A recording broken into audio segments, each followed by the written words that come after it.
Hi, I'm Gilbert Gottfried, and this is Gilbert Gottfried's amazing Colossal podcast, and I'm here with my co-host, Frank Santopadre, and our engineer, Frank Verderosa. Our guest this week is a man of many, many talents. He's a musician, songwriter, recording artist, record producer, Emmy-winning comedy writer, and Tony-winning and Grammy-nominated composer. He's released 5 solo albums of original music and worked with such diverse artists as Queen, Tito Puente, and XTC. He's composed commercial jingles, music for popular TV shows like Boardwalk Empire, and composed the theme song to Where in the World is Carmen Sandiego? Hell, he's even won an Emmy for writing on Late Night with David Letterman. But it's his work on the Broadway stage that's brought him the most attention and, let's face it, the most tail.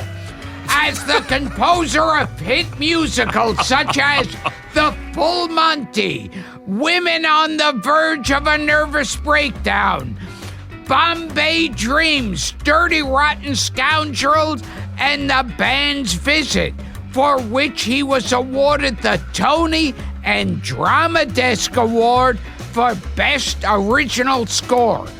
Both Frank and I saw that show, and now we know why he won the Tony and why he's getting laid like a fiend.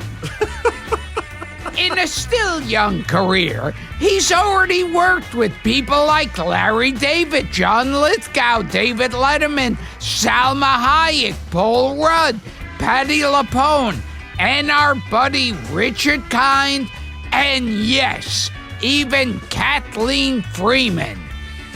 His new musical, an adaptation of the Broadway-winning film Tootsie. The what winning film? Oscar-winning, I give up. It was so good they gave it an entire avenue. His Oscar-winning film, fuck it all. Good. To his new musical, an adaptation of the Oscar-winning film Tootsie, makes its Broadway debut in the spring of 2019. And of course, I'll be hitting him up for free tickets.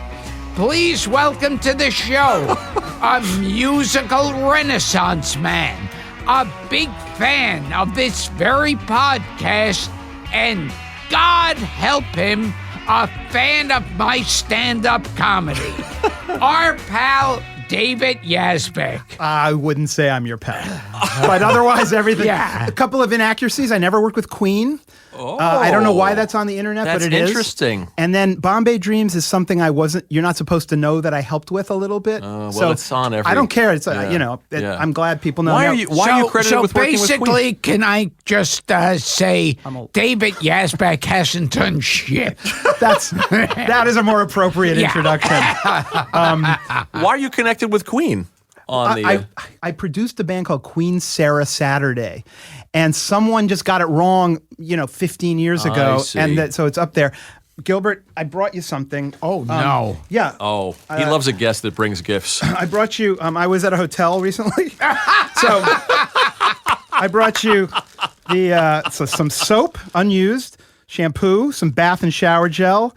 They had the nice little kit with the sewing stuff. Excellent. And some pads for your ass or for your face. Oh. And then I only used one of them, some glycerin suppositories. So he only used one. Yeah. When we're done with this, you're going to need one more. Yes. One. Oh, this is excellent. Wow. It's Christmas, Hanukkah. That was nice of you, promise David. not to start crying on the air. Thank you. I wouldn't know what to do. So few guests bring gifts. Well, It's a yes, nice touch. they're assholes and I'm not. Yes. That's what we're learning here. And that's why the suppositories. Yeah. Do you mind if I just start by filleting Gilbert? Go right ahead. Instead of the other way? Mario Cantone already did that. So you're done. Mario just left. I worked at Letterman in the first 2 years that it was on NBC late Yes. night, and you were on. And when I knew I was coming on, something triggered in my pea brain, and I remembered the phrase "tepid cheese." Oh, yes. And I was like, "Tepid cheese!" And then I started remembering the bit. You came on and you said to the audience, thank you. You're saying, thank you. I want to take you home. I want to take you home and string you up by your feet. And then it went on to there. And smear cheese on you. Yeah. Tepid cheese. And then you went into the thing about black wax, cheese with the black wax. And then so I looked it up on YouTube. It's there. And it's just such a thrill to be looking at you in person. Do you remember doing specifically the tepid cheese, Gil? Believe me, there's no such a thing as, remember that bit you used to do? I'm still up there going, hey, how many of you love Robert Mitchum? You were telling me on the phone that you even perhaps you remember the first time you saw him at the comic strip. I couldn't remember if it was it either the old comic Carolines strip or the old Carolines. I actually performed at the comic strip. Yeah. When I very short-lived duet, like a comedy duet with some music. It was terrible. We did a few gigs, and one of them was there. You and Ted Greenberg. No, this was yes, it was me and Ted. Yeah, That's right. yeah. Ted Greenberg was my writing partner on Letterman. I don't think it was at the same night, but I think it might have been the comic strip. And it was just a mind-blowing experience. So I'm just a lifelong fan of yours. So. Oh, thank you. Thank you. What was you for your contribution to my very diseased brain. What was your stand-up act like? Because I didn't ask you that on the phone. It was dicey. You know, we did a song called "Gay Gaucho," really politically incorrect. Gay Gaucho. I don't even remember what the actual back and forth comedy stuff was. It was just a way to get up on stage and not be scared because you're a real comedian doing a solo, and then you sort of thought, oh, well, there's permission to do that because of Franken and Davis, but we shouldn't have had permission to do it. Really, you weren't feeling it. We weren't feeling it, but we were good writers, and we wrote on Letterman, and it was fun. Yeah. So yeah. And you say you don't understand the Cesar Romero thing. No, I think I do. Yeah, He's got insight. I've been thinking about it a lot. Like, why do you want now? Maybe it's a fool's errand to start thinking about why does certain things turn people on. Yeah. So, but I was really trying to use sense memory to sort of get into Cesar Romero's head, or so into to speak, his ass. or into Yes. deeply. I'm going to recap for new listeners. Okay. Yes. Go ahead. Cesar I'll let Gilbert do it. Romero. Cesar Romero. He was, in movies, he was a Latin lover. And more famously, he was the Joker in the Batman series. But in real life, he was gay. Not that there's anything wrong with that. And his thing that he was into was to pull down his pants and underwear and surround himself with these young boy toys, and they'd be instructed to fling orange wedges at his ass. You got to wonder who was doing the instructing. Was there a lackey who would explain the rules? I think Burgess Meredith in his penguin outfit would instruct them. There may have been a houseboy. There may have been an aide de camp. Some argue it was tangerine slices. And one person even said that Cesar Romero would stand ankle deep in warm water. Yeah, but those are Philistines, the people who think yes. that. Oh, that was one of your guests added that, right? Yeah. It's grown. The legend has grown. Well, I've thought about it and I understand why someone might think, oh, tangerine, because that's easily peeled, easily turned into wedges.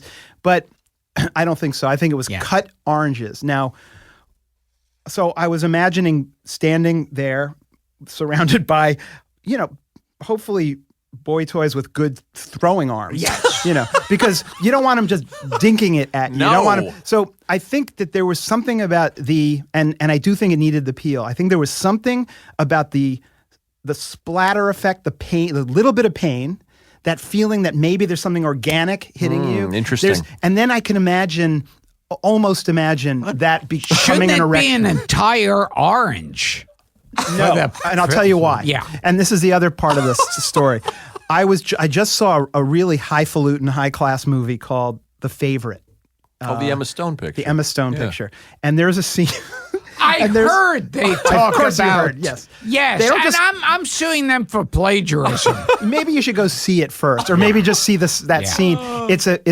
It's kind of a very pasty, fat English man with a wig, like an 18th century wig, but otherwise he's naked, and a bunch of other guys in wigs are just winging whole oranges at him. And I realized that isn't satisfying until the orange splats and breaks. You can guarantee it if you cut it up that you're going to get the wetness, the orange, the splat. That's Fuck them, they stole it from me. okay. You're right. You deserve. I'm glad you put so much thought into this. That's it. I'm done. I mean, We've never had a guest that debated this, so No. that really I broke thought this of that. down this way. Do you think he ever had a coconut thrown at his ass? I'm going to send you a still picture from a Love Boat episode where Cesar Romero is actually reaching for a tray of oranges. And I made my wife perfect. stop the TV so that I can run and get my phone and take a picture I want of to it. see the facial expression. Well, when we met, Yeah. I should say, when you and I met, we were working on this CBS project, and you flattered us because you wore an orange wedge pin oh yeah. to Oh my the God. to the proceedings. That was what a lovely gift. That was your gift to me. You Yes. didn't know Yes. it, but Yes. yeah, I've lost it since then, so I'd like another one. we can hook you up. I actually wore it to some award ceremony or something, and it just fell off because it wasn't on well. So You're saying our merch is poorly constructed. Yes. Well, I think that's what put I'm out saying. cheap merch. I'm trying to figure out how to sue you for that. Our friend Michael Weber wore it to the Oscars, which thrilled us to no end. That's nice. And he didn't win. Asshole, loser. I'll wear it to the Grammys. Tell us about the Grammy nomination. Well, Band's Visit cast album, which I produced with Dean Sharon. Now, Congratulations. thank you. It's actually a great album. Like I'm very proud of it as an album, not just the show. And so the award that category they give you at 9 a.m. or something, and you won't see me on television, but I'll wear the pin. Listen, we'll take it. And you are a fan of like the same, and you saw the same TV host that we grew up on. Oh, of course, He's a of New Yorker. course. Yeah. Captain Jack. Yeah, and Captain Jack would show the Popeye cartoons. Yes. Captain Jack Three bells McCarthy. and all as well. That's Yes, him. Very yes. And he would end the show with, "Well, time and tide wait for no man." And then there was Officer Joe Bolton. Yes. Who would do the swing the Swing the thing. nightstick. He was a pig. And he would child of the show 60s. the Three Stooges. Yep. And I think it would be like Monday and Wednesday would be Curly, and Tuesday and Thursday Shemp, and then Yeah, right. whatever day was left, Joe Bessa. But I have a memory of, and maybe I just heard it on this show, but I have a memory of seeing the depressing old Mo on one of their shows. Yes, he was. He was. I remember I was a little kid and I was watching it, and all of a sudden my mother was in the kitchen and I started yelling out, "It's Mo! Mo is on!"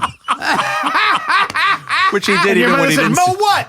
Yes. When did you become a black mother? And he had his hair down, in Oh, yeah. bangs. Yeah. Was it around the era where he co-hosted on the Mike Douglas show? Yes. Which you can see on yes, YouTube. I saw that. Very I old remember too. that. Old Mo. My father likes to tell me that my first words, this is another flashback to New York television, or maybe it was national, when I was whatever you are, 1.5 or something. It wasn't Mama, it wasn't Dad, it was Diver Dan.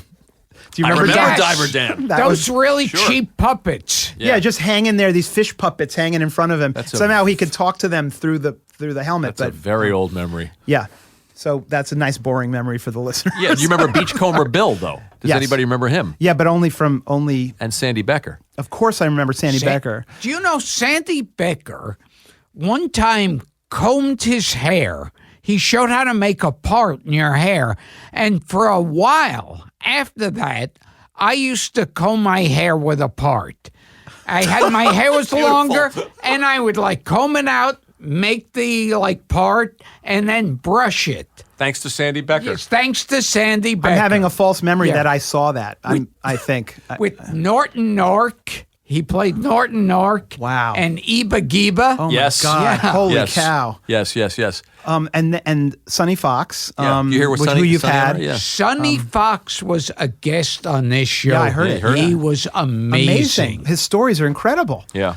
You know, I wasn't expecting anything. No. That Sonny Fox brought the to Wonderama the show. host turns out was this amazing life. A World War World II. War II guy. veteran. Did you want to get on Wonderama? Yes, of course, everybody. And I had friends who did, and I was very jealous of them. How'd they get on?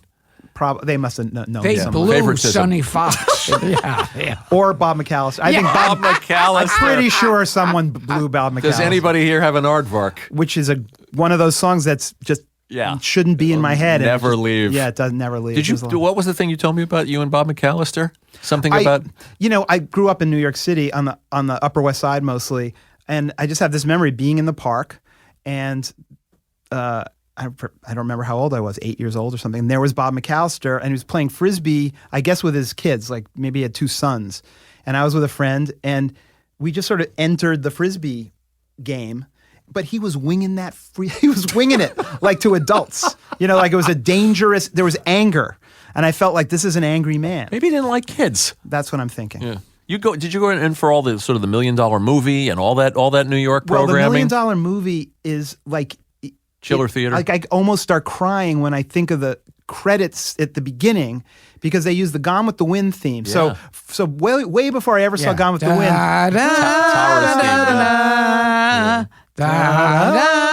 But instead of the Civil War, what you'd see is this black and white New York, so romantic, these like taxi lights and a skyline or something, and it just like it still yeah. gives me the chills. Me to too. And think I of that. think it was the Channel 5 News that used the music from Cool Hand Luke. Dun, dun, dun, dun, dun. That's actually Very good. that's from Magnificent Seven, but Cool Yeah, Hand Luke oh, was yes, a, yes. da, da, da, dun, dun, dun, dun, dun, dun, dun, dun. Yes, perfect yes. for the news. Then you watch Cool Hand Luke, and it sort of ruins those moments. sure. It does. You're going, wait, why are they playing the news theme? Is that Max Steiner that got that Towers theme? That Gone with the Wind theme? Oh, maybe, yeah. Yeah. Not certainly not the Cool Hand Luke. That was probably Max Jerry Steiner Goldsmith. did the King Kong theme. I'm Max guessing, Steiner did everything. I'm guessing it was him. I might be misspeaking. Max Steiner was the one who Betty Davis said in Dark Victory, she said, look, at the end when she goes up the know stairs, this one. she goes, look, either I'm going up that staircase or Max is going up that staircase. Like just the idea that she knew exactly what he would do as she was going up the staircase. Speaking of kiddie show hosts, we also had Chuck McCann here. Yeah, Now he you was took- great. A man that I met. Tell me about that, because that's interesting. Well, I sort of idolized him. Even as a little kid, I could appreciate the quality, that sort of improvisational quality of every day coming up with this stuff. Can you And just- imagine? No. And Yeah. putting these little white discs in your eye and saying, I'm Little Orphan Annie, and then there's a theme song. Yeah. Little Orphan Annie never had a mammy. She was a something little girl with her hair in. And I remember Dick Tracy. He was the arm of the law. Dick Tracy. He had a bulldog jaw. Dick Tracy. Better do what he say.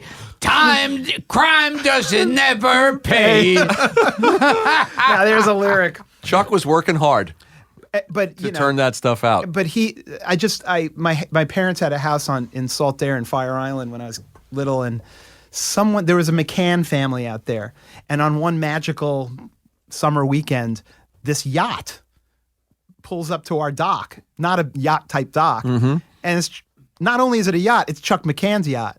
So Love there it. was Chuck McCann. It was just a thrill. Alan Alda came to the same little town in like in the midst of the MASH thing. I heard cool. your interview was great with Thank Alan you. Alda. We had fun and I with thought him. of that, and I just thought he got off the ferry boat, and from the moment he got off the ferry boat till 2 days later when he got on the ferry boat, everything he did, there was 35 people saying, Alan Alda's going to play tennis. Alan Alda's going to the grocery geez. store. My poor guy. Yeah.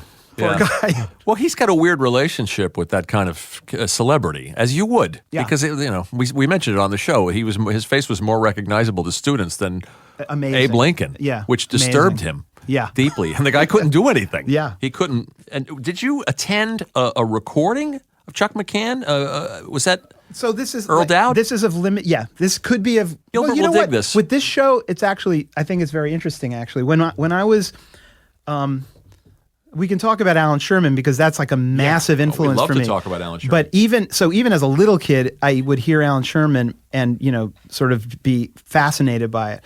But there was the record that, and you've talked about it a lot. The First Family was one of the first records that was a giant gold record, comedy record. Yeah, Vaughn Meter. Vaughn Meter. Yeah. So Earl Dowd was the sort of force behind that. He was one of the writers and producers of that, maybe the main writer, and he wrote a lot of different Talented stuff. guy. Very talented guy, big, just very fat and very tall, and he had a little goatee. And he was a friend of my parents, in the same place on the beach out on the island. And I'm just remembering his townhouse. Like, he made so much money on that album, and he was one of those guys who just spent it. Yeah, that album was a juggernaut. It was a juggernaut. I heard that Alan Sherman, he's one of those people who was not prepared for fame in any way. That's a tragic story. Yeah. The Earl Dowd story is less tragic, but because he was married happily, but he bought weird things like a kinkajou, which is like a He bought a kinkajou. Yeah, a creature from Australia, like a nocturnal creature that bit my father. But the Earl Dowd story is simply that he did his next album was called Spiro T. Agnew is a Riot, and I used to listen to that, and that was funny. With Stanley Myron Handelman. With Stanley Myron Handelman. God, Yeah. yes, Yeah. wow. And then the next album he did, or maybe it was the Spiro T. Agnew one, my dad took me to the recording session. So cool. they do 2 sessions usually. There's an audience. It was in a big studio in New York City. And for me, it was a big moment because it was really smart comedy. I was probably 8, and I was already, like, there were 2 things that were fascinating to me. And one was comedy and the other was music. But in this case, it was this recording studio. So I got to see these people with microphones and this amazing studio with a grand piano. And it sticks in my mind very clearly as a major point for me great. of wanting to be in studios, wanting to be around comedy, wanting to be around music. So. Pat 'Cause I McCormick heard was on with that album, too. Alan Sherman, like everything that he liked before, now he could get much like eating and drinking And screwing. I mean, yeah. I doubt he had a lot of luck. I mean, I think he was married and sort of in that sort of line of just a straight life kind of. Yeah. And then boom, just massive. I think it was the fame even more than the fortune because he was already producing television shows and making money.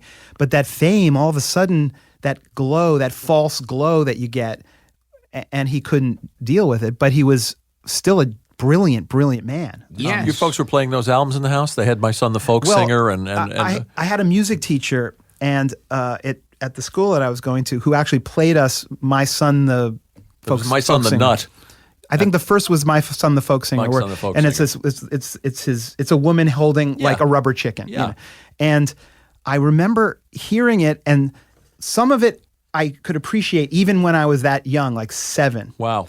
But there was some of it I didn't understand what was going on. But the audience response on the album was so genuine and so explosive that it was exciting and you couldn't help but laugh. And to me, till this day, that is the bar. That is the gold standard for laughter when I'm writing for the theater, for a song or something. If I hear that kind of genuine laughter, rolling laughter, explosive laughter, then I feel like, then I pat myself on the back and feel good. That's about all that makes me feel interesting. Because he was hot enough that laughter probably wasn't juiced. That was legit. He was the... Well, it was legit, and it was also the laughter of a group of people, mainly sort of educated Jews, that were finally hearing jokes that just total. Same with Mel Brooks. They were just for the first time hearing these jokes that where a joke about having a connection in dry goods in Shaker Heights. Sure. But it rhymes with, and it's to the tune of, Greensleeves. Or he's doing My is- Zelda, Right. Harry It is a Belafonte. funny thing because it's like, there were always Jewish comics, God knows, and like Marx Brothers, Benny, Burns, Burl, everybody. But the idea of someone just where you go, oh, that guy is a Jew. Like the others could have been anything. That's right. But it's like he came out and it looked like some, Jewish accountant. Owned it. Well, Yeah. Mickey Katz first, really. Yeah. To doing that, doing it before Yeah, Sherman. but Mickey Katz was a clown. Yes. And Alan Sherman was a satirist. Although Alan Sherman has one of my favorite singing voices. Like famously, he can't sing. That's great. But it's like a great. It is. It's a great voice. But he was doing something. Even Nichols and May were doing great, funny stuff. Mm-hmm. And you knew if you're Jewish, that, that mother character is sort of Jewish. But they weren't using Sure. Yiddishisms or Jewish names. He was just like, it was just this amazing, American folk and British and European folk music. But we're going to take it and we're going to put matzo balls in it. Yeah. And Members of Harvey Hadassah. and Sheila, Harvey and Sheila. My Zelda, she took the money and ran with the tailor. Yeah, and it took me years. Now I'm listening to this stuff at the age of 10. I'm not even Jewish, so I don't get the cultural references. Well, see, that's the other thing. I didn't know it was a Belafonte The same song. teacher who taught us, who played that for us, also we would all sing out of the Firesign Book of Folk Songs, which was this kind of, at the time, kind of famous compendium of folk songs from around the world. So I know all these folk songs, and some of them were the ones that Alan Sherman took. So when I heard, he was tramping through the warehouse where the drapes of Roth are stored. Yes. That was like, that's the best wordplay I've ever heard. It's great. So then again, there's a gold standard, He was a good writer too. Yeah, because writer. it's not easy to do that. I remember the songs on that album. No, it's not. It's not easy. And coming up with the idea of, he aimed and he fired with his. He took careful aim with his trusty revolver. Da da da da da da da da da. I shot and he crumpled just like a piece halva. What synapse do you have to have firing to go there? I remember Little David Susskind, please shut up. Please don't talk. Please don't talk. Little David Susskind, me first, then you talk. And that's not clever You're listening to wordplay. that It's as- just perfect cadence of a Jewish guy saying, "Please Yeah. shut up." That's great. Great. And then you said the cultural references of the time. I mean, a Jackie Kennedy joke would just go over. There's a Jackie Kennedy joke in My Zelda. See how this? No, it's in Jump Down, Turn Around. Oh, it's See Jump how Down, this Turn- one looks. It's Pick a dress of cotton. Frick a dress of cotton. That's it. See how this one looks on me, just like Jackie Kennedy. And just you're with the audience. Crowd who's goes cracking- wild. Even now, you're like, and then you just appreciate. It's great comedy. It's What's just wrong great. with us that this is what we were listening to when you were 6 and I was 10? And you know what was strange? That's right. In that time period was like they do the top 5 songs of the week, and there'd be like the Rolling Stones, and then there'd be Barbara Streisand, Right. Bob Dylan, and Frank Sinatra, and in that would be Alan Sherman. Right. Yeah, sure. Sure. I think. Or Ray Stevens doing a parody song or a humor song. Yeah. I mean, I guess the first big Alan Sherman hit was "Hello Mudda Hello Fada." Yeah. Or maybe it was Sarah Jockman, because there's a story that Love that one. They used to every now and then in the Kennedy in Camelot, you'd hear John Kennedy walking down the hall singing Sarah Jockman, or something like that. How's your cousin Doris? She's with Philip William Morris. She's with William Yeah. Morris. He's nice too. Yeah. If you have, just to your listeners, just go online. Find them. You got this thing, you got this computer now where you can just hear anything you want. Go to listen to Alan Sherman. It's the absolute, some of the best stuff ever. And everyone agrees, Al Yankovic agrees. Oh, yeah, we talked to him about it. Yeah, I mean, all of us who write funny songs, I mean, I write all kinds of songs, but funny songs are the hardest to write. That's that's one of the kings of it. And you do love a play on words in your songwriting, which I appreciate. Thank you. It I can't remember my own stuff, but although I did do one song where it's a French guy telling you that you can't polish a turd. Like it's from Dirty Rotten Scoundrels. You can't just dress this guy up and expect that people are going to buy that he's like high class. So the very end of the song, he goes, "Buy him a castle, he'll still be an asshole, and nothing he'll do." So I felt like I got the French thing and the asshole Chimp world. in a Suit is Chimp in a Suit. Yeah, that's such a song. But you still got an ape in a suit. Spritz him till wet with the eau de toilette, and you're still gonna get a stench. Dampen him well in a quart of Chanel, it won't cover the smell. I should know, I'm French. Take him to see. It shows almost, you could see almost an Alan Sherman influence. No question. Yeah. I worked very hard on that song, and what's interesting about it is we took it out of the show after the That was in Dirty Rotten Scoundrels. Yeah. And actually, Richard Kind sang that song when he came in to the show. Can you do Richard Kind singing that song? Dress up a monkey in Armani. He may seem precocious and cute. Despite all that primping, you still got a chimp in a suit. And I remember having this argument with him. Like, as soon as I met him, we were best friends. Like, everyone's like that with him. So we just start arguing. He goes, "Despite all that primping, you still got a chimp in a suit." And I'm like, "Richard, you're ruining. Could you help me a little bit? You don't have to put a comma there." And he's like, "No, I want to do it. I wanted to put my own spin on it." I was like, No. Help me out. Put your own spin on it. There was a lot of music in your house when you were a kid, I know. But your parents, comedy albums too? Were they? Yeah, it's not like they were big comedy fans, they but weren't. they didn't discourage that. You know, I think probably I brought the Alan Sherman record home from school or something like that. Did you listen to Button Down Mind of Bob Newhart and that stuff too? And I did later. The Winters. Yeah. You discovered all that I went in stuff. that phase when I was just like, I forget what age I was at. There was a point at like 16 when I just listened to every comedy record possible. I guess it probably was. It went back from Class Clown, from Carlin, great one. and then I was like, all right, I'm going to go, and then the Smothers Brothers and all that stuff. Sure. And there's so much great stuff. Gil, did you buy comedy albums? Not really. I mean, I think. Myron Cohen albums? No, I didn't. And there was something eerie later on about listening to comedy albums, because now they don't seem. Now that you're used to seeing the comic on film, it's like it's something creepy about comedy albums. Oh, that's really interesting. Yeah. Alienating kind of or Yeah. something. Yeah. I get it.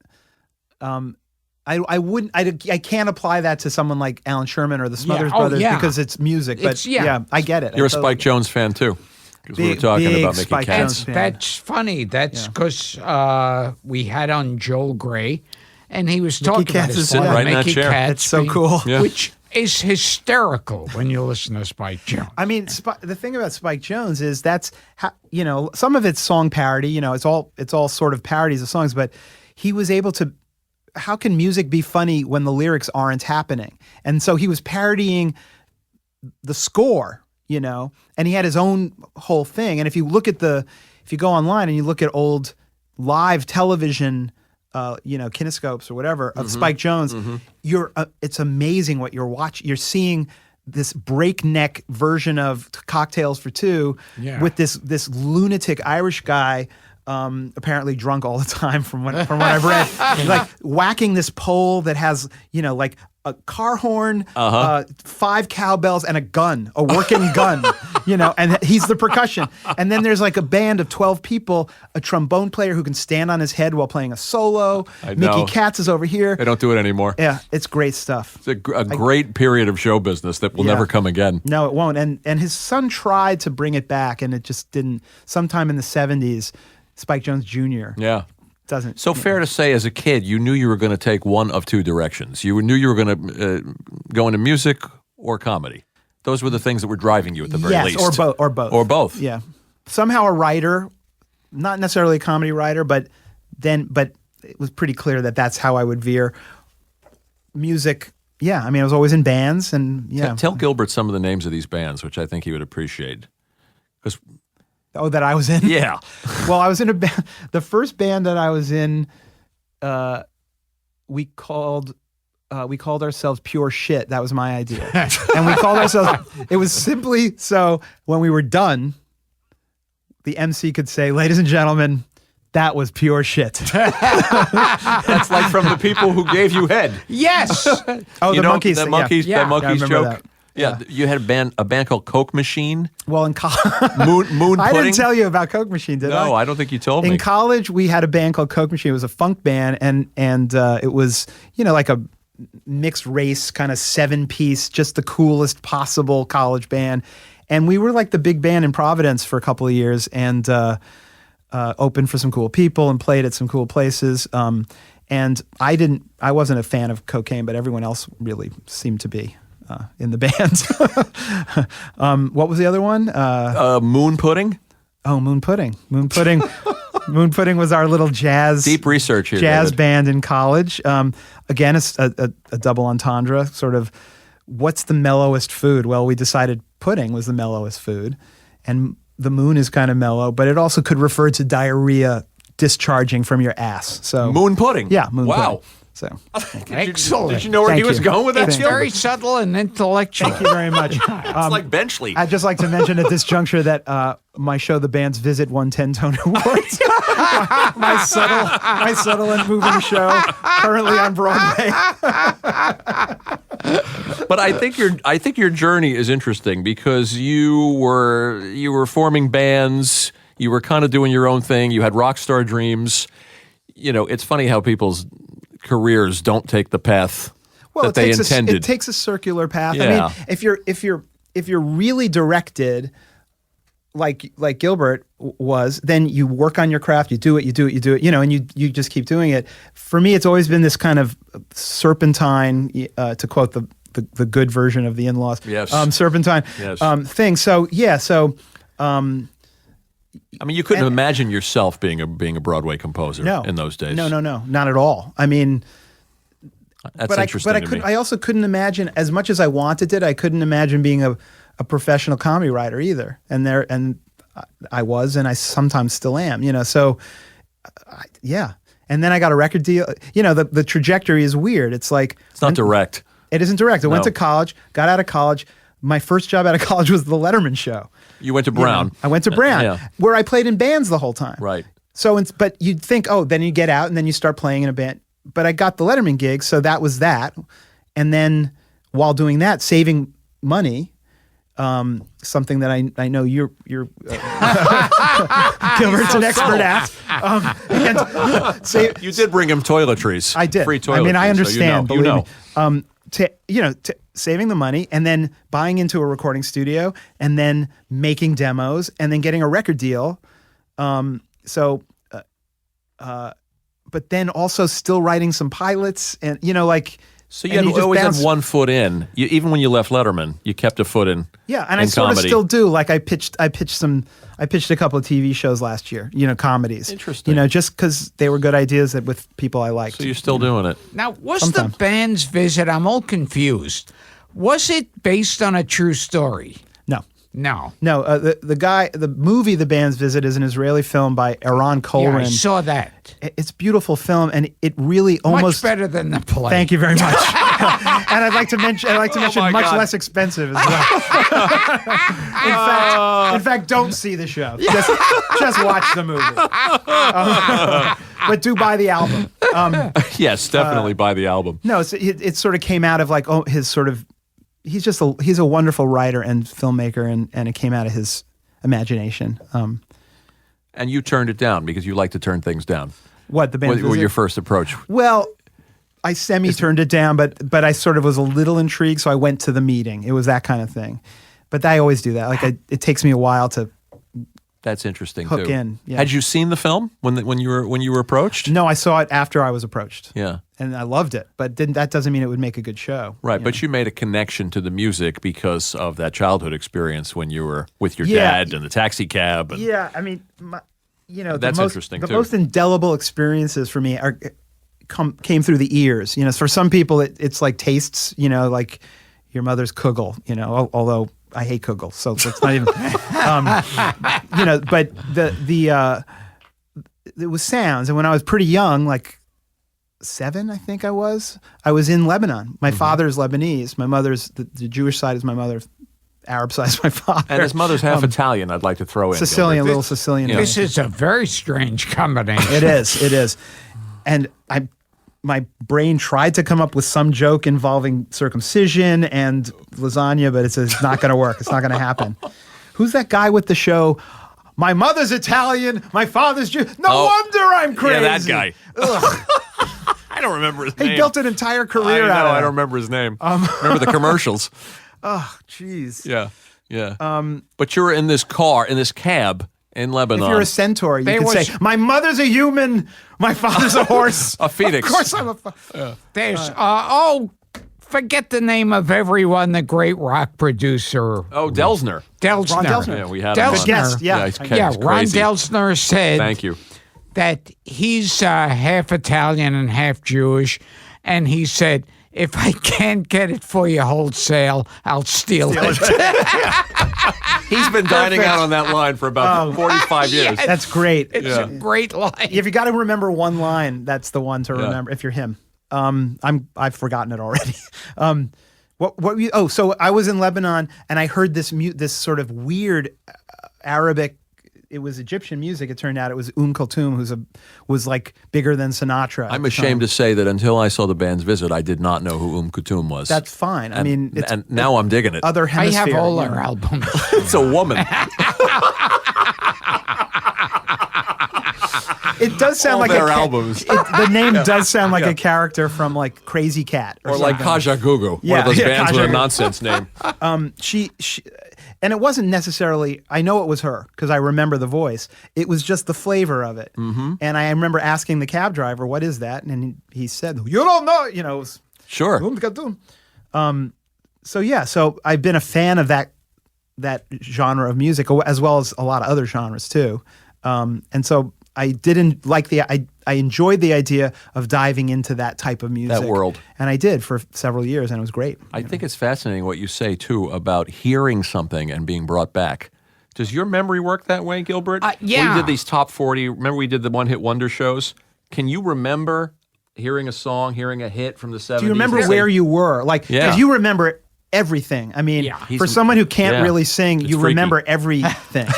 It's Who not that says he can't sing? And incidentally, it's not that you can't sing. It's just that you have no rhythm. Like you can sing, but you just don't. And then actually, I'm gonna say, I'm gonna make a. Verderosa's loving this. I'd just like to guess at something.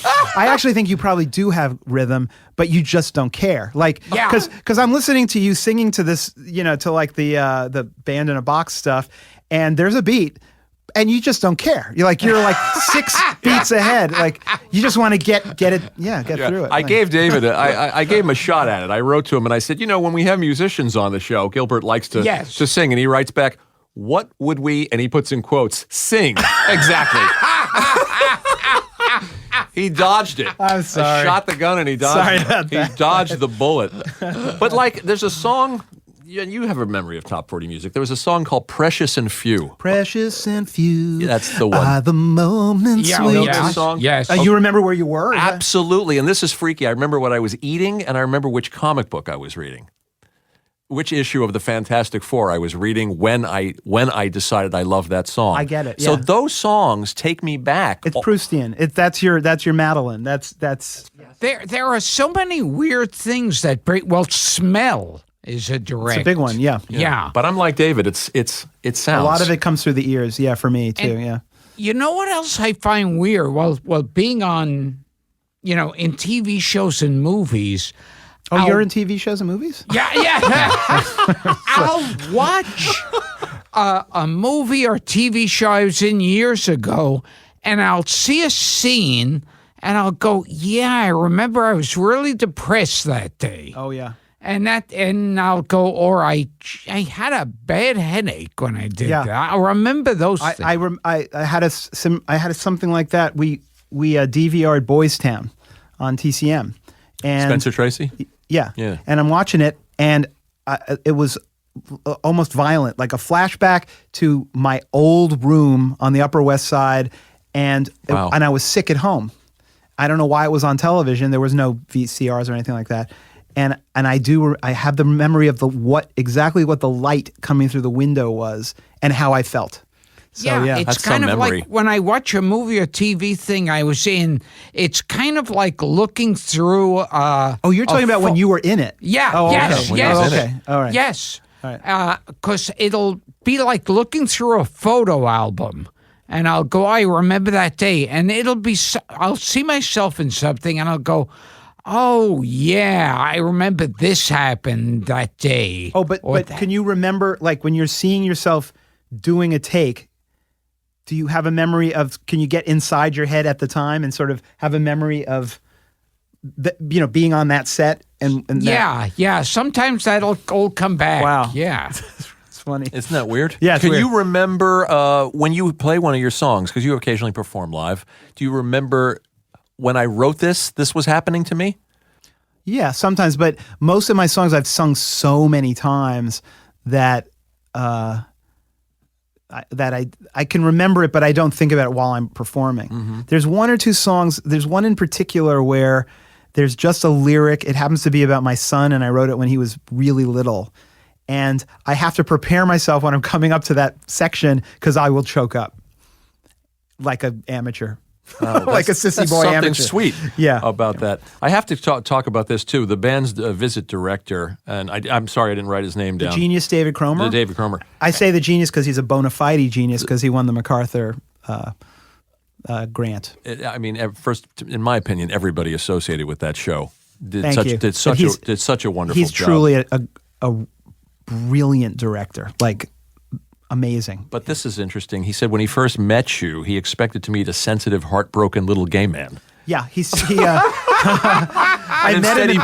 he met a songwriter out of the 30s with a grumpy cigar smoking songwriter out of the 30s. He said I met him in London, and another director, Bart Scher, introduced us, and he had just seen Women on the Verge of a Nervous Breakdown, which was on Broadway and then was in London, and which I wrote.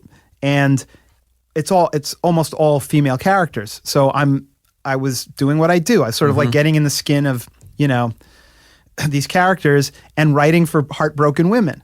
So he, in a way, he was being kind of, he was kind of stereotyping, or something. He's because Right. he's a gay guy, Well, he said, what kind of man can write women this effectively? So he was really nervous meeting me. I remember this because so funny. because I think the show was speaking to things about his life and his relationships at that time. And then he was kind of disappointed when he met me, But he and I, since then we have a really a close friendship. A lot of it's based on the kind of stuff we're talking about, Weird, arcane stuff. And he and I came up with trivia. a vaudeville routine, the best possible version of Who's on First, which we put online. So you just say, hey, these baseball players these days, they got crazy names. Hey, these baseball players these days have crazy names.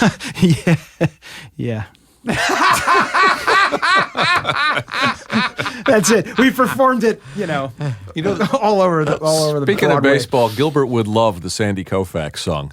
Oh, well, How do you come up with a concept like good for baseball, good for the Jews? Jewish side of my mother grew up in Long Beach, Long Island. Yeah. A lot of Jews, the whole, so, and I have this side of my family that's, from there, and they're all Jewish. So there is this, and then all my friends, not all my friends, a lot of my friends I grew up with in New York are Jewish. So there are a lot of memories of, like people saying, is it good for the Jews? Like I remember when David Berkowitz, son of Sam, Sure. when Yeah. it turned out his name was David Berkowitz, and my friend Ted Greenberg's father said, "Nah, that's not good for the Jews." Although he was adopted. David. Oh, Berkowitz. I didn't know that at the time. I think was he Italian or I raised think by he was Italians? adopted. I don't think the Berkowitz was. I think Yeah. that was the family that Yeah. adopted him. Definitely not good for the Jews either way. Not No, good for the Jews. no. You can't. Well, we've been suffering for 2,000 years, so you can't win. But I also remember Bowie Kuhn, the commissioner of baseball, Sure. and remember he used to talk about, well, why don't you want players to have their hair below their ear? It's not good for baseball. So that's how that song just came like, is it good for baseball? Everyone has their tribe, and they're all thinking about what's good for what, and then it's just a fever dream of like baseball and Jews. It's great. Roy Cohn wasn't good for the Jews. No. Definitely not good for the Jews. No, not at all. Yeah. Not for 1 minute. I'm sure. I don't think the Rosenbergs were good for the Jews. No. Either. Ultimately, that we talked about this a lot when we worked on the thing for CBS. But it's a show about longing. It's a show about not connecting. Oh, the band's visit. The band's visit. Yeah. I mean, I like what Vulture actually had to say about it. They said it's about unhappiness, but it's filled with hope, which is kind of interesting. Yeah, it's. Do you agree with that? No, well, I agree that it's about hope, but it's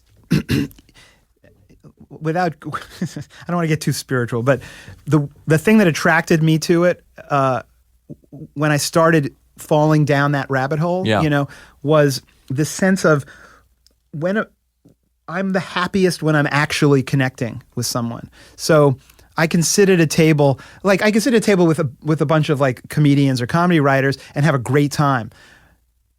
To connect, you're connecting on a certain level that's Sure. like entertainment. Sure. But if I'm one-on-one with someone, or even more than one-on-one. That's all what we're capable of, by the way. Yes, Gilbert. well, I'm sure that Gilbert and isn't me. true. Men with families, but there's a deeper connection, and the older I get, the more I realize that not only is that true, but it's incredibly important, because that's at the absolute root of everything, and that's what people are longing for when they're longing for spiritual connection. So when people are longing for a connection with God, you can find that in a connection, in a deep connection. So where do I find that connection the deepest? And that is with music, which is a metaphor, which is the best possible metaphor for everything we're talking about. This oceanic feeling that that God exists and that it's everywhere, and there's this ocean, and it's love too. So that's what really got me going. And all these people in this show, that's what they don't know it. Maybe one of them knows it, but that's what they're longing for. So when they do connect, even a little bit on a deep level, they and the audience get this really wonderful sense. You don't even know what it is, but you lean in, you literally lean forward. Absolutely. And you listen to what they're singing and saying. And by the end, you feel it too, because you're in a live audience of people. It's not a movie. So you're interacting with the people on the stage who are interacting with each other, because it also has the most amazing world-class musicians playing this kind of Arabic-tinged music, and you're watching them connect, because they do a lot of improving within songs. So I think it's a really unique experience, and every time I see it, I'm sort of pleased. Good. That's nice. That's nice to hear. I just got a flashback, because I didn't own that many comedy albums, but I've heard billions of them. And with comedy albums and also music, I remember you'd play a record and you'd hold the record cover Tactile. as you were listening to the music, and you would that's looking interesting. at the pictures and the words on it. I used to go to the Lincoln Center Library because there wasn't iTunes. I'd go to the Lincoln Center Library from a pretty young age, and you could take 10 albums and stack them up, sit down at a little kiosk with really greasy headphones, because everyone used the same headphones, and listen to anything you want. And a big part of that was that feeling of slipping it out, Yes. and then slipping it out of the dust cover, holding it a certain way. Absolutely. And then looking at this, that you could read the type because it was big. on the big album cover. And then sometimes gently reaching for the handle where the needle is and putting it to hear the song on your favorite again. song. Yeah. And it's like we were in the 1800s Yes, now yeah. to say those But things. that feeling of that like feather light little touch of the tone arm, and you have to just carefully, and then that when you put it down. Yeah. I'm old enough to remember when you'd go into a record store like Record World, and they would let you hear the single before you bought it. Wow. I don't remember that, but In the 60s. Wasn't that long ago. Those little plastic swastikas that they put in the singles. Yeah. who knew? That's why we have so much right-wing violence now. It's because that was all that was a subliminal. We talk about so many things like that on this show. You know the show, and we're so drenched in nostalgia. And he's talking about how you would, we're talking about the death of those record stores and albums. But also what Gilbert talked about before with Top 40, you could hear Alan Sherman and Doris Day and and the Beach Boys or a song from a show, or a song from a show, a musical, on the charts at the same time. People say you got a music education. Often you'll get, and every composer gets this. Some critic or some person will say, "I went out and I wasn't whistling any of the songs, going out." And I think it was Cy Coleman said, you know what? It's not that shows were so great in the old days that they left the show whistling the songs. They walked in whistling the songs because a lot of the songs were already on the hit parade or were already on the radio. So it's almost like psyching yourself up for a rock concert by listening to the band. That gives you a lot of wind at your back if you're a composer of a musical. If people are coming in and they know 2 or 3 of the songs because they're hits already. So. How do you sit down to tackle something like writing a theme song for Where in the World is Carmen Sandiego, which is goddamn catchy? Has also stayed with me all these years. Well, that's like, I've done a lot of jingles in the past, and that is almost like a jingle. And part of it is just trying to come up with something very quickly. Because it's about like a little hook or something like that. In this case, I wrote it with Sean Altman, who was the founder of Rockapella, which was the show. Sure. They were the band on the show. Love them. And who I've known since we were 16. Like we went to high school together. And we got together and we just started I just started banging the piano, or I think maybe there was like a drum beat or something like that. And that just comes out of the ether, kind of. You have a gift for writing a hook. I know where the hook is. Yeah, that's handy. You know what else? Same thing with like the top 5 hits, the mixture, is like when they had variety shows like Ed Sullivan or any of those things, there would be the things you were waiting for, like the rock group or a comic or whatever, and then other stuff that you were forced to watch.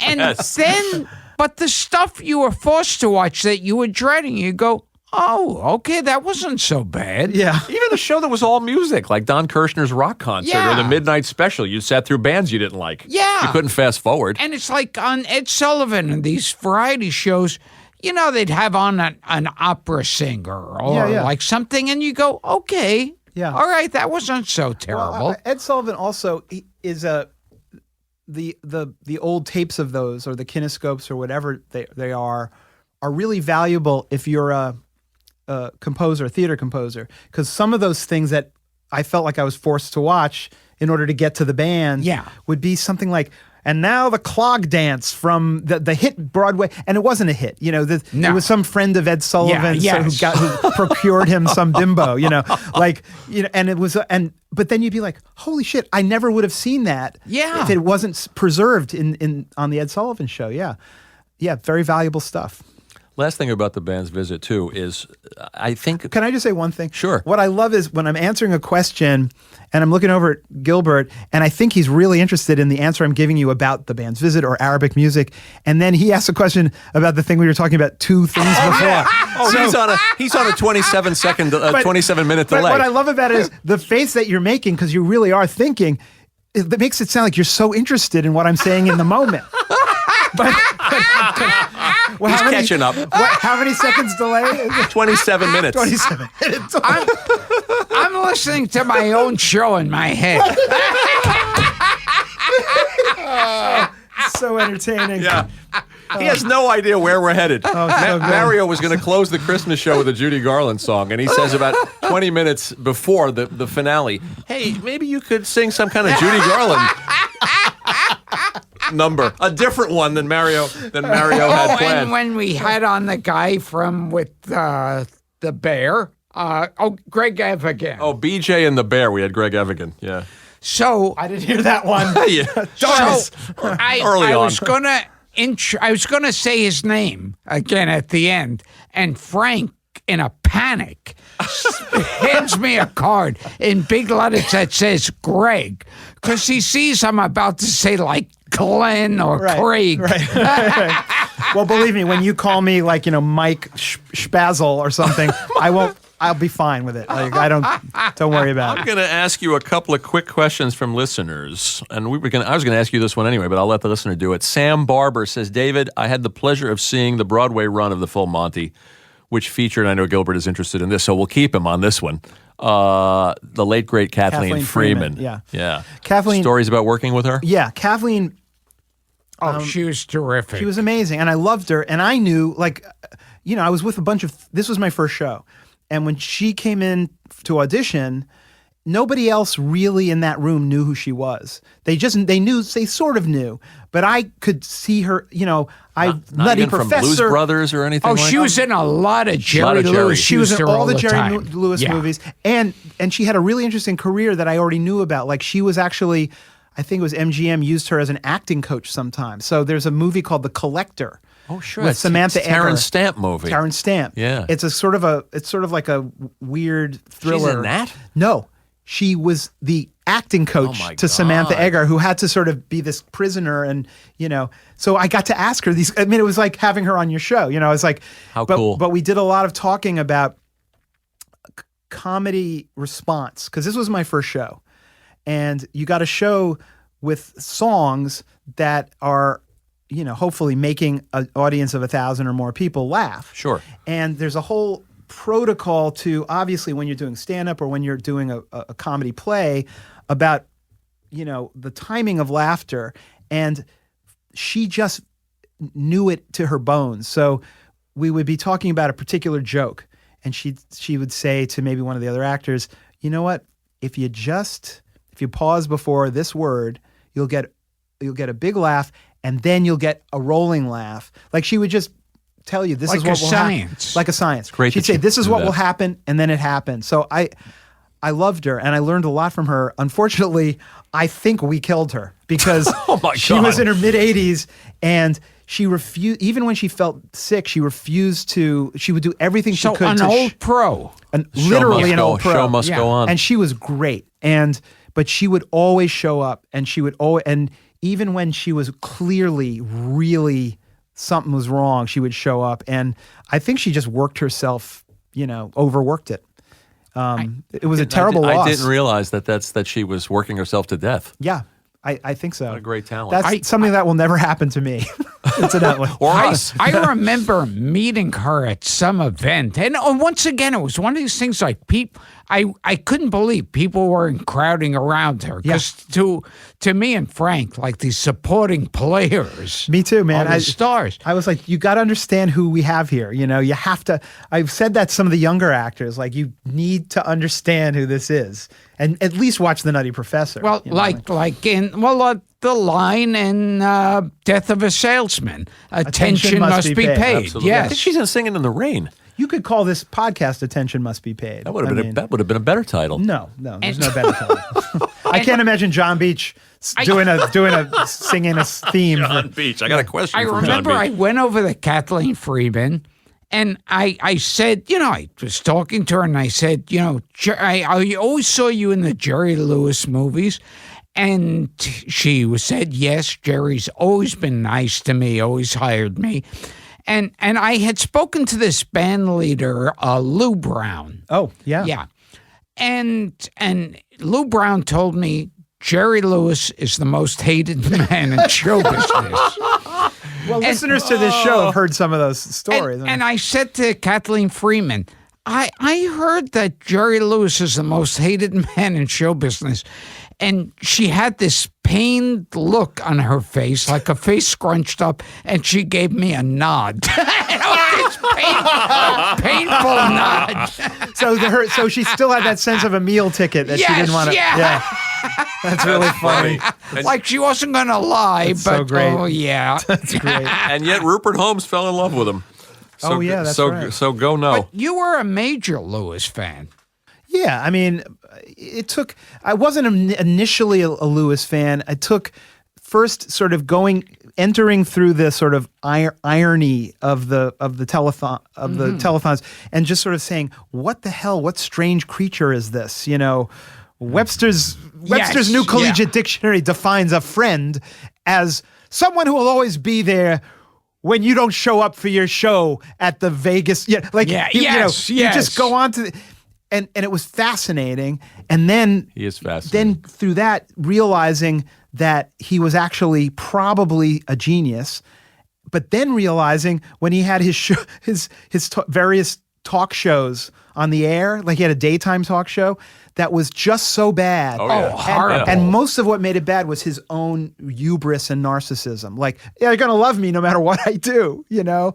But then he was also, there was a talk show that wasn't his show, and it was a psychologist just interviewing people as a psychologist. So Jerry went on, and Jerry was like, the guy said something like, so, you know, King of Comedy, that was amazing acting. And he said, no, that isn't acting. And then he went, what do you That's acting. He goes, he turns it on and turns it off. He goes, what? That's acting. And then he just talks about nightmares he's having about flying a plane between two buildings, and then you're like, oh boy, this guy. And then you read his autobiography, and you're like, what the? At the beginning of the autobiography, he goes to a shrink and he says, you know, I'm very unhappy. You got to help me. And at the end of the session, the doctor said, I can help you. I can make you happier. There's only one problem. You will no longer be funny. That was like, I know, the navel gazing. so self-important. I remember self-importance the word. during his talk show, he had on Charlie Callis. What's his sidekick? I saw that on the late night show. when they did Truman Capote and Well, they did something else. Yeah. Someone had died around that, and it wasn't anyone that the public would know. He was like some guy known in the business. Right. But no one in the public would know, and Jerry's talking very seriously about it. And he says, and I'm thinking, boy, I couldn't write this as a comedy. Jerry says, so I think we should take a moment of silence. And I thought, a moment? I'm sure the sponsors are, whoopee, we're paying for silence. And then, to make it fucking worse, he takes out he goes, we'll have a moment of silence where we'll ponder and have a cigarette. And I thought, have a cigarette. This guy probably died of cancer. And you're going to have a cigarette to honor him. The whole show is, I mean, for guys like us, that's better than any episode of The Sopranos. I mean, it's just like, I can't believe what I'm seeing. Great it's train wreck. television. But I don't know if you remember this, but every time Charlie Callis would appear next to him, you know, and it was just the two of them, everything had to start with Charlie Callis saying, I just want to say, this man, he gave me this shot.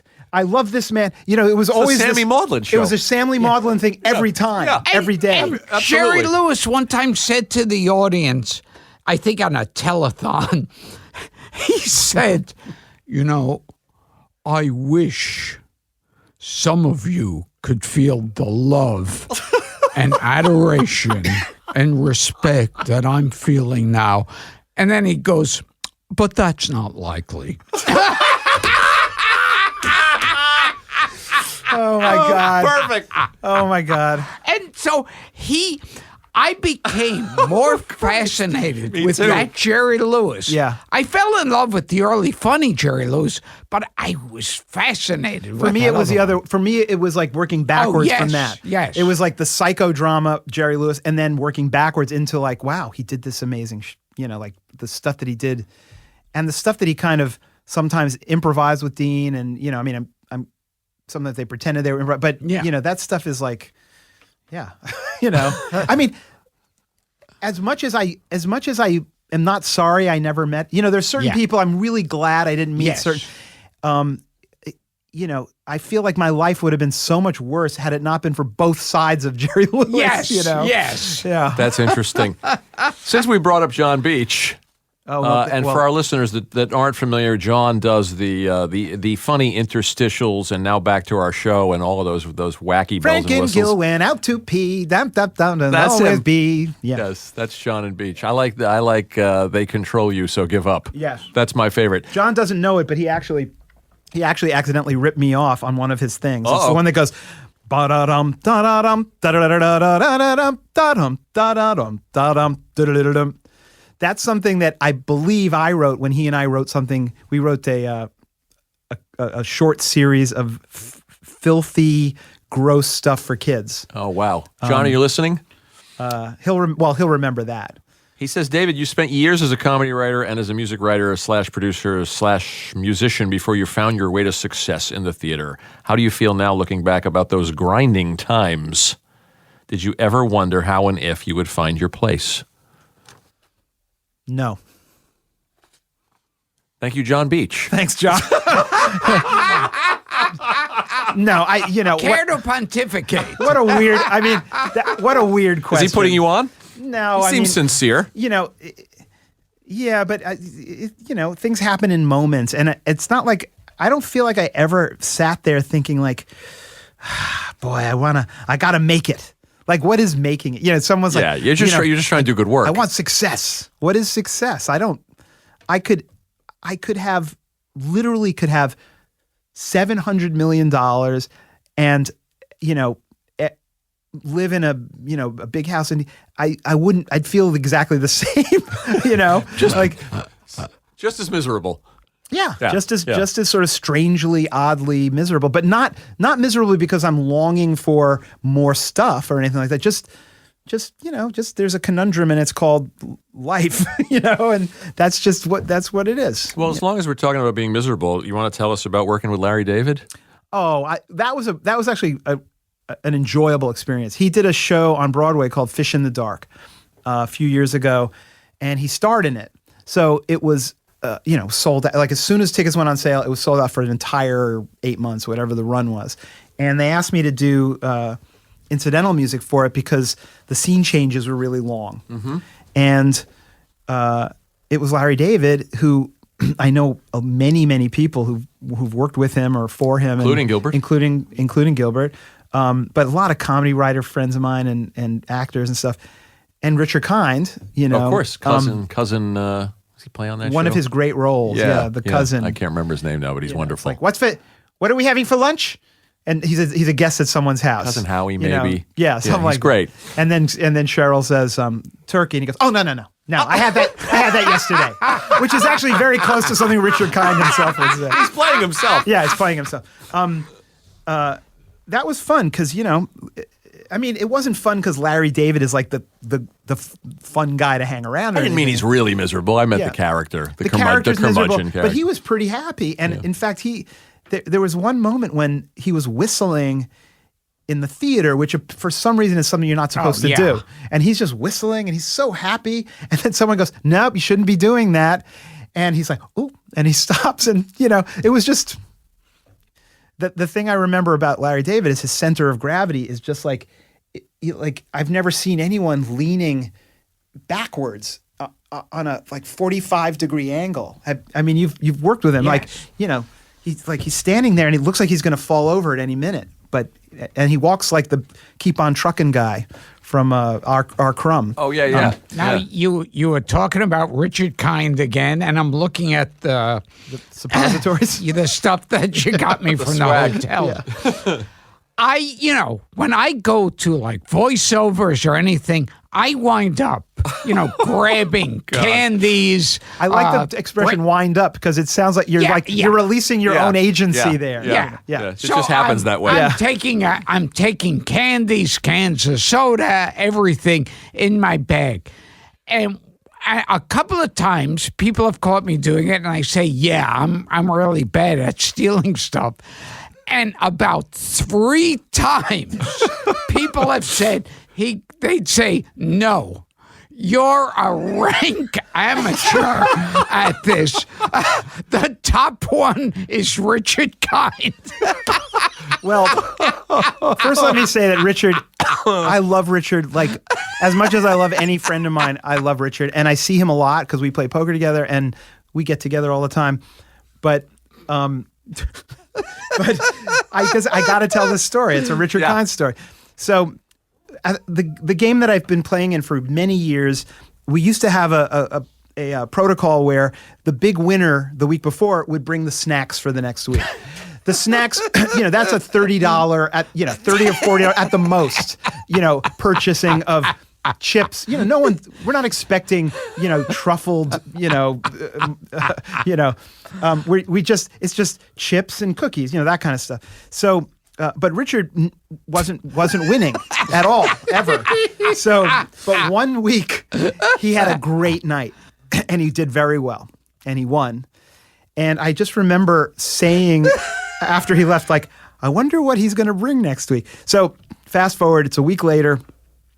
And we're sitting there. We've been playing for about an hour and a half. It's probably 9:00. We knew Richard was coming late, but we didn't bring snacks in there, but we knew he was bringing the snacks. So we were all very hungry, And Richard shows up and he's got a shopping bag and he puts the shopping bag on the table next to the poker table. And he pulls out what looked like and indeed was that kind of really cheap, thin Tupperware. And he's got, so there's 2 Tupperwares.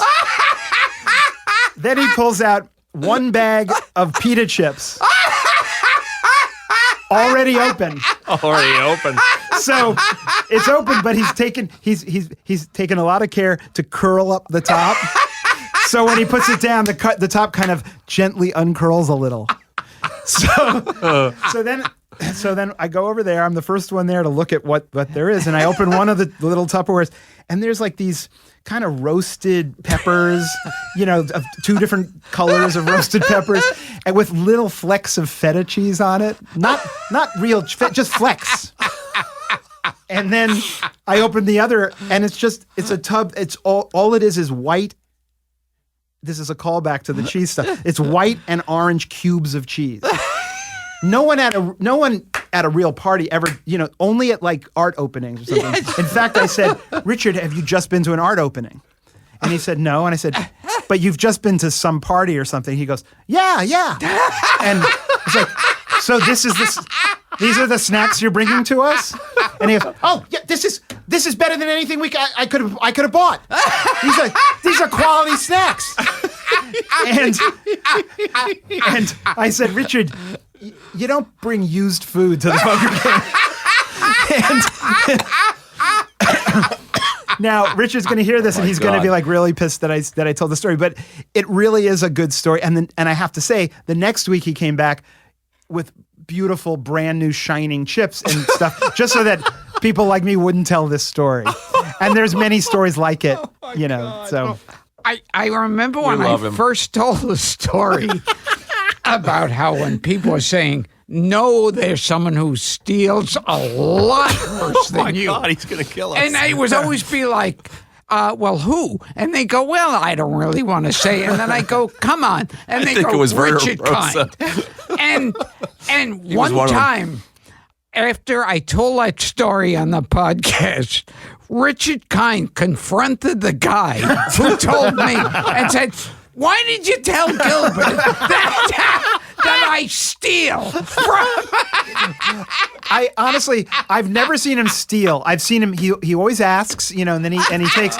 But hilarious. But he's so generous in every other way, and I suspect you're like that too. I mean, he has the biggest heart in the world. So yes, he's been great to our show. I forgive him everything except that one night of the used food. I can't forgive that. This I do not forgive. This I do not forgive. Thank you, Don Corleone. You're welcome. Oh, You like that, huh, Gil? yes. He's one of the gifts of, Richard is one of the gifts of my life. I love the fact that he's a friend of mine. I love it. We're so glad that we know him, and the way he came into the show. We contacted Dara out of the blue one day, and he said, "I love this show so much. I want to be and on the show. I want to be on the show." And it was, you're doing this thing. You don't know who's listening to it. That was a bit of a turning point for us. I'll be very good. I know I have the good stories. I won't be. I'm trying, Rich. No, it meant something to us, and he's been very generous in terms of booking guests, helping us get Joyce Van Patten and Barbara Barry and many other people. The first thing he ever said to me was when we were getting together just to sort of make sure that we wanted to work with each other on Dirty Rotten Scoundrels, and the first thing he said to me was, "Now you have to understand, I'm very loud."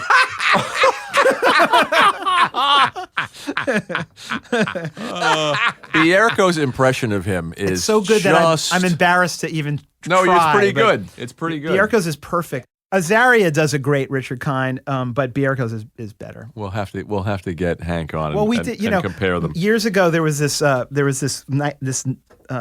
weekly nightclub thing called Don't Quit Your Night Job. So everyone who was in shows on Broadway and off Broadway would show up and sometimes perform.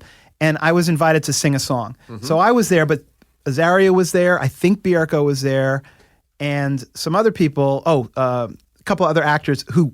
Well, everyone who's met Richard does a Richard Kind imitation. And the last part of the evening after everyone sang and stuff was called Richard Kind Theater. And I might have been Hank's idea. I don't remember whose idea it was, but someone just gave out scripts to a glass menagerie and did, one of the scene, like the gentleman caller scene, before it. And everyone, including me, was doing a Richard Kind impression as the characters. And then when the gentleman caller shows up, it's Richard Kind himself comes out. That's the punchline. Sorry, we spent a lot of time on Richard. No, you've got all those note people, cards over there. People who love this show love Richard. Yeah. And he's become a recurring character. He said, "Make me your Tony Randall." You can't. Yeah. This is what I love too. He said, "You can't book me. You can't call me and say come do the show.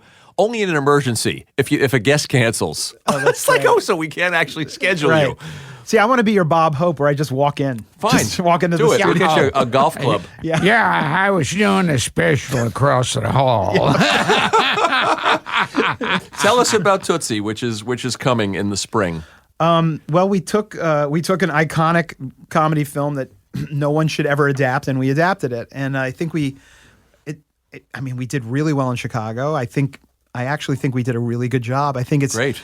What we wanted to do was just make the funniest possible show we could make. So it veers a lot from the original movie, which is a funny movie, not one of my favorite comedies. Like some people, it's in their top 3. It's not in my top 3. Interesting. But we took it, and it's definitely modern. We changed a lot of stuff. It retains the main ideas and the main characters, and the timing is interesting too for that. The story. timing when we started writing it, it was pre. Yeah, Me Too. Me Too. Yeah. Now it's Me Too, and that really became very interesting. Everything became. We were still finishing it off and polishing it off, and we made some interesting choices because of the atmosphere that exists now. I think it's funny. I think it's the funniest show I've written, so I'm very happy with it. That's great. March. March. or Previews April. in March. We open April 23rd. Gilbert, we have to go see the Tootsie musical. Okay. Free tickets. Yeah, okay, I'll He's be there. in. Yeah. I think I can get your Raisinets too. I'm not sure. Raisinets. Yeah. What's that from? I don't know. Harvey Korman in Blazing Saddles when he's trying to avoid Raisinets? Raisinets. Yeah. Mel Brooks. Well, Mel Brooks always loved Raisinets. He always would put that. I think the 2,000-year-old man Has Raisinets. Yeah. That's a funny word, I guess. I threw something at Mel Brooks and hit him on the head Great. When the Full Monty opened, the producers opened the same year. So when Full Monty opened, all the reviews were great, and everyone was saying you're going to win all the Tony Awards. This was my first show, and I'm like, wow, I've made it. That's great. And then the producers came out, and it was like a steamroller, and so I was naturally a little peeved at one of my comedy heroes, Mel Brooks. But we were. It was the day to take photos of the nominees at Radio City. So there's that giant staircase in Radio City, and there's however many 100, 200 nominees, and we all get there on time. It's kind of hot. We're all posing on these stairs, and we realize at one point we've been there for 15, 20 minutes, and why? And someone says it's because Mel Brooks is late, and Mel Brooks was like the thing that year. And then he shows up, and he's like 20, 25 minutes late, and he breezes in. He's fresh as a daisy. He's got a suit on, stands right at the front at the bottom step, and I'm about halfway up. It's a long distance.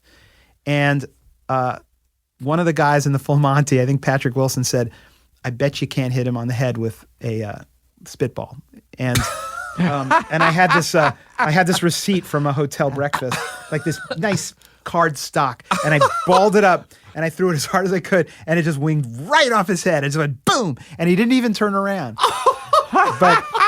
But it was in the Post the next day. Hilarious. So I know it happened because it actually was, like it's not a dream that I had. That's your interaction with Mel Brooks. Yeah. Pretty good. That's it. That's my only interaction. Do you want to? I'm going to give you a wild card question here. Yeah. As we wind down. Sure.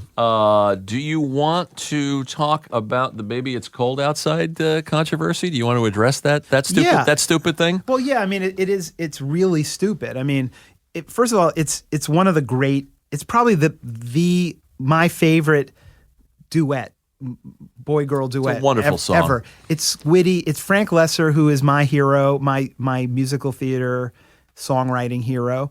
And we're in this climate of such hair trigger political correctness that and I don't usually say, I heard you talking about it with not Attell. There was you were talking. I mean, we just asked Mario about it, and he had a similar reaction. Comedians are always talking. I was talking with Howie Mandel. That's what it was. Yeah. But I don't care if you're a comedian, whether you're gay or straight or what. The reaction is the same. It's like what lunacy are we living in right now? So the fact that a large part of it is social media. The fact that someone can go on and say, now listen, this song is, there's these problems, without really having any background, without understanding. Everybody gets a voice. Hey, what's in this drink? That's in like 50 movies. Like that's like a punchline, Course. So like every Dean Martin thing. Yeah. And it's and a million he'll rom-coms. Or Jackie Gleason sipping the coffee cup and making a face. Exactly. Like, whoa. And it's not saying like, oh, I've spiked the drink and it's a roofie, so I can. It just might be a little stiff for me. Is basically what she's saying. Exactly. So anyway, the controversy is over now. Like it was so stupid that I think it just went boom. Well, I was saying last night, the internet gives everybody that instant access. The old days, you had to sit down and write a letter. That's right. If you wanted to complain or boycott a sponsor. It took effort. And years ago, I remember you grew up, there were the commentators, the writers, the newscasters, the columnists, and you knew they were respected people. They knew what they were talking about, and you respected that. Now everybody is that. There's no funnel anymore. It's the same thing with music. It gets very confusing because you used to have like FM radio where you'd have DJs whose taste you admired, and they would be the curators of this stuff. And it's the same thing with this kind of stuff. It's a free for all. It's a free for all. Pretty much. And it's not good. The culture's poorer for it, and for not having DJs. Yeah, for not having Cousin Brucey and Ron Lundy and Harry Harrison and the professor and all those people that were curators. That's a good word for them. Yeah, and it's the same thing with sort of op-ed type people, and so everybody is. What was that Gilda Radner character? Rosanna. No, the one that was offended, Emily Latella. Yeah, everybody's Emily Latella, and no one's correcting her and saying, and then no one ever says never mind. Yeah, at the end. And on the subject of Christmas, and this is just for me, what's a perfect Christmas song in the opinion of David Yazbek, other than Lesser's Song? Could be a pop song like Little Saint Nick or Stevie Wonder or Hugh Martin's "Have Yourself a Merry Little Christmas." Well, that's a nice one. Which is my favorite. Yeah, I mean, I like the original. What moves you? The original lyrics to that one are beautiful. Before Frank changed it to "Hang a Shining Star Upon the Highest." Well, the original lyrics to that song, it was written during World War II, and so it was like, we'll all be through the years. Through the years, well, but it was all about, we miss you, we're not together. Someone's at war, someone's, so you just had this sense of we don't know what's going to happen because things could be dark. So it's a darker feeling, and it's much deeper, the original lyrics. It's a beautiful song with a really lovely melody. So I'm going to say that one since you pulled that one out. Well, I got to correspond with him at the end of his life. Really? My friend Drew Friedman connected us. I'm a big fan of Drew Friedman, incidentally. Well, we'll come back and we'll do another all those show little dots about that. Jew dots. Yes, that's what I used to call them, Jew dots. Yes. You have a fan here, Drew. This is the last question from Sean Liu. When can we expect David to do a musical adaptation of the Gilbert documentary? I'm working on it. Did you see the doc? Oh yeah, I loved it. Oh, it was great. Fascinating. It was nice. It was very nice. I came in here feeling like I kind of know you, because of the documentary. It's a really interesting documentary and really well made. Yeah, Neil did a wonderful job. I really lucked out with the one. That was Neil Berkeley. Yeah. I really lucked out that he's really a good filmmaker. Can you imagine if you didn't luck out? Oh my God! I've seen some horrible documentaries. Yeah, I mean, not 1 second of it is boring, and I've seen some really boring documentaries about some really interesting people. So you did luck out. Can I just? It's called Gilbert. Okay. It's called Gilbert. Get the plug out. So I'm glad I'm in a room with you because I have this memory of an appearance that you did on a television show. PBS television show, but I think it was a documentary that they showed on PBS called something like Jewish Humor in America. Yes. And I think about it all the time, literally, because someone just asked, they asked different people, so what is Jewish humor in America? Like, it wasn't a very imaginative question because that was the title of it, but they'd ask Mel Brooks and he'd do like the comb, the Hitler thing, they'd ask someone else, they asked you, and there's this kind of pause. You're sitting at an oak desk on a desk chair, and you're sitting there, and you're just like, you look thoughtful for a second, and then you basically start davening and just going, "It's raining outside. It's raining outside. Are you happy? Are you happy? You see what you did? It's night. The sun's not up. You see what you did? Do you remember that?" Yes. Did you? Yeah. Was that just in the moment? Yeah, it just came to me at the moment, because they said, with Jews, you have to put a guilt trip. Like the parents put the guilt, make the kid. It's like, and it's like the dinosaurs are all dead. You know why? You did it.